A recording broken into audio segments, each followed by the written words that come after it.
Oleh karena itu dapat kita menyimpulkan bahwa hayawan yang terjangkit PMK, ya kan, tidak memenuhi syarat untuk dijadikan kurban. Itu kesimpulannya.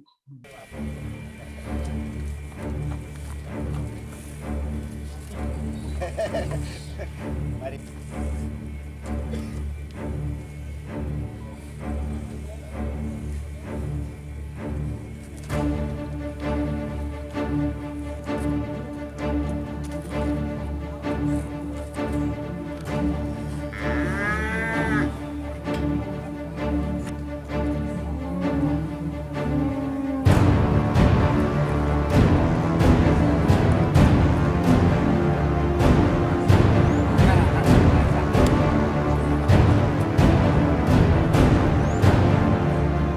Hewan-hewan ternak yang bisa dijadikan kurban haruslah ternak yang tidak mengandung cacat. Pertanyaannya, cacat apa yang bisa menyebabkan hewan itu tidak bisa dijadikan kurban? Ada 4 cacat yang dinyatakan langsung oleh Rasulullah SAW melalui sabdanya, arba'un la tujzi'u fil adhahi. Ada 4 macam hewan yang tak cukup dijadikan kurban. Pertama, al-awra'u al-bayyinu awaruha. Pertama adalah hewan yang buta sebelah, yang benar-benar buta. Yang kedua, wal maridatu al-bayyinu marduha, hewan yang sakit, yang benar-benar sakit. Yang ketiga, wal arja'u al-bayyinu dhala'uha, hayawan yang pincang, yang benar-benar pincang. Yang keempat, wal kasiratu allati la tanqa atau la tunfi, hayawan yang sangat kurus sehingga hampir tidak ada sumsumnya. Sekarang bagaimana dengan hayawan yang terjangkit PMK? Apakah masih cukup dijadikan kurban atau tidak? Pertanyaan ini bukan ranahnya ahli fikih. Yang bisa menjawab ini adalah para ahlinya, yaitu dokter-dokter kesehatan. Oleh karena itu, para ahli fikih untuk menjawab pertanyaan ini harus minta fatwa dulu kepada ahlinya, yakni ahli kesehatan hewan. Ternyata setelah kita bertanya kepada mereka, ada penjelasan dari mereka tentang hayawan yang terjangkit penyakit mulut dan kuku ini. Mereka menyebutkan dengan istilah gejala klinis.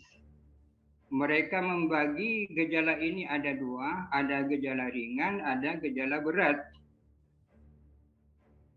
Gejala ringan antara lain terlihat dari munculnya lesi di lidah. Lesi artinya jaringan yang tak normal.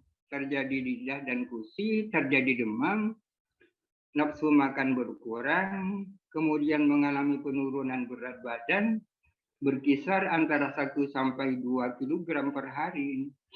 Ini katanya dokter hewan. Kalau gejala klinisnya itu berat, bukan hanya penurunan berat badan, akan tetapi juga terjadi pelepuhan yang besar yang jika dipecah akan meninggalkan luka. Ini kalau kita melihat PMK ini tidak kalah serius dengan apa yang disabdakan oleh Nabi. Artinya kita menyimpulkan berdasarkan penjelasan dokter hewan, itu merupakan aib yang bisa menyebabkan hayawan yang terjangkit dengan PMK bisa tidak memenuhi syarat untuk dijadikan kurban. Oleh karena itu dapat kita menyimpulkan bahwa hayawan yang terjangkit PMK, ya kan, tidak memenuhi syarat untuk dijadikan kurban. Itu kesimpulannya.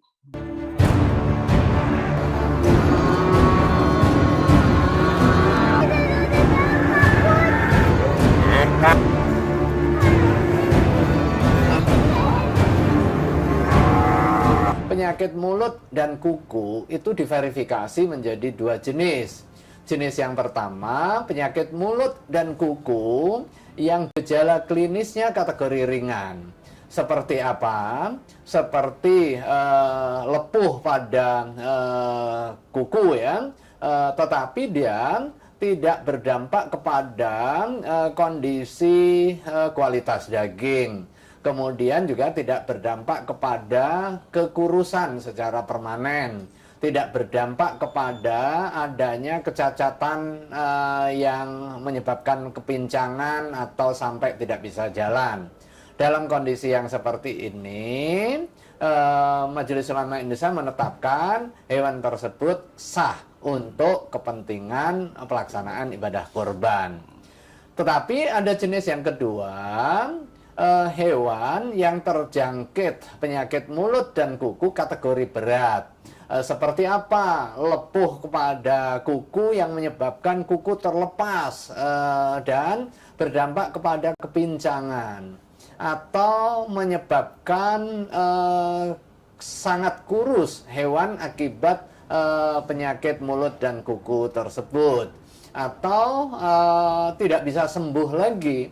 Maka dalam kondisi PMK yang gejala berat seperti ini tidak sah jika akan dijadikan korban. Nah, poin yang berikutnya, ketika ada hewan terkena penyakit mulut dan kuku pada suatu waktu, kemudian dikarantina dan ada proses penyembuhan, akhirnya dia sembuh, dalam rentang waktu dimungkinkan untuk berkorban, maka dia boleh dan sah untuk dijadikan hewan korban. Sementara kalau sembuhnya itu di luar waktu dibolehkannya berkorban, yaitu mulai tanggal 10 Dzulhijjah sampai 13 Dzulhijjah sebelum maghrib, berarti dia tidak bisa dijadikan sebagai hewan korban. Kalau toh disembelih, itu sembelihan sebagai sedekah biasa.